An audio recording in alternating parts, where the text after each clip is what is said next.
దివ్యాంగులకు ఆర్టీసీ బస్సుల్లో ఉచిత ప్రయాణం పేజ్ నెంబర్ 36 దీన్ని ఇవాళ దివ్యాంగులకు వికలాంగులందరికీ కూడా మోసం చేస్తున్నారు మీరు. అదేవిధంగా ఆటో డ్రైవర్లకు 12,000 ఆర్థిక సహాయం అన్నారు, ఉన్న ఉపాధి పోయింది, ఆర్థిక సహాయం మర్చిపోయినరు. ఇవాళ ఆటో డ్రైవర్ల ఆత్మహత్యలకు ఈ ప్రభుత్వం కారణమైంది. ఇకపోతే 100 రోజుల కాంగ్రెస్ పాలనలో 174 మంది రైతులు, 38 మంది ఆటో డ్రైవర్లు, పదుల సంఖ్యలో చేనేత కార్మికులు ఇవాళ ఆత్మహత్యలు చేసుకున్నారు.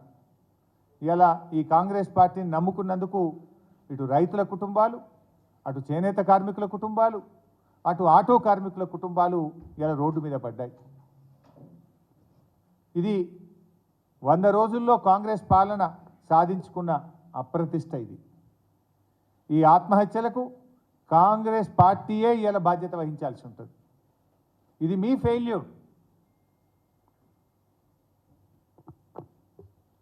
ఇవాళ రైతులు, మహిళలు, నిరుద్యోగులు, ఉద్యోగులు ఇవాళ అన్ని వర్గాల ప్రజలకు కూడా మోసపూరితమైన హామీలతో ఇవాళ కాంగ్రెస్ పార్టీ మోసం చేసింది.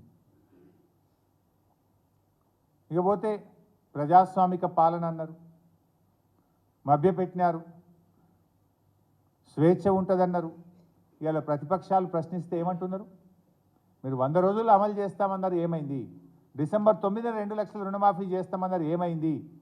రైతు బంధు పడలేదు, ఏమైంది అంటే సంపుతా, చీరుతా, చెప్పుతో కొడతాం, పేగులు మెడలేసుకుంటాం అని స్వయంగా ముఖ్యమంత్రి గారు మాట్లాడుతున్నారు, మంత్రులు మాట్లాడుతున్నారు.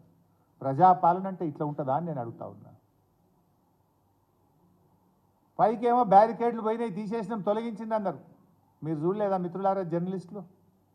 ఇలా ముఖ్యమంత్రి గారి ఇంటి ముందు బ్యారికేడ్లు పెరిగినాయి, అసెంబ్లీ చుట్టూ బ్యారికేడ్లు పెరిగినాయి, ముళ్ళ కంచెలు పెరిగినాయి, నిర్బంధాలు పెరిగినాయి, అరెస్టులు పెరిగినాయి. ఈరోజు